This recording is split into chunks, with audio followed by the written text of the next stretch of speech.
I've got a couple of questions, Patrick, just so we can, get to know you. With your career, did you choose your profession or did it choose you? I think in many ways it chose me. I mean, my father was a banker and we were brought up with this whole concept of never, ever borrow money.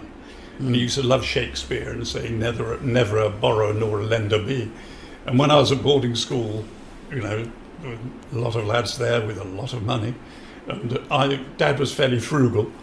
And I borrowed some money from a friend. And I had to pay it back. And I had no way was I going to ask my father for it. So I thought, my God, I'm going to have to get a job. And so I got a holiday job in a seaside hotel as a pot washer. Yep.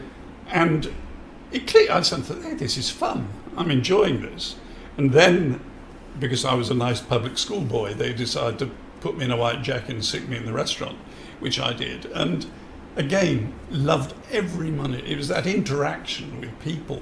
I know they say, it's a bit of a cliche. Yes, I love meeting people, but I did. And it worked. And also, I think the whole thing about it was I met people I'd never met before because I'd been in rather a rarefied atmosphere, I suppose, of a British boarding school most of my life. And I've got to confess, my mother was a bit of a snob and friends were vetted almost, And suddenly I met these people who I'd never met, foreigners, yep. Italians, Germans, Austrians, Spanish. These are fellow workmates.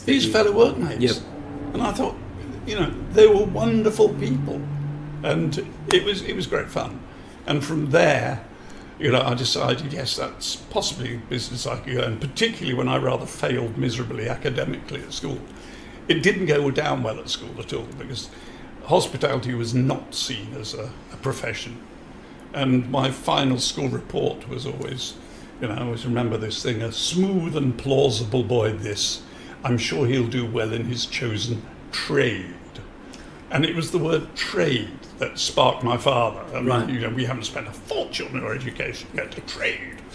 But, I did. And I think, rather like the Middle Ages, I think the idiot son went into the church or the army. I think in the 60s, we all headed into the hotel business. Yep. But the dropout rate was enormous. We were paid peanuts, worked all hours. But I just loved it. I didn't care, I'd sort of make half a pint of mild last all night, sitting in a bar or whatever. It was fun. Yep. That was the best thing about it. That's fantastic.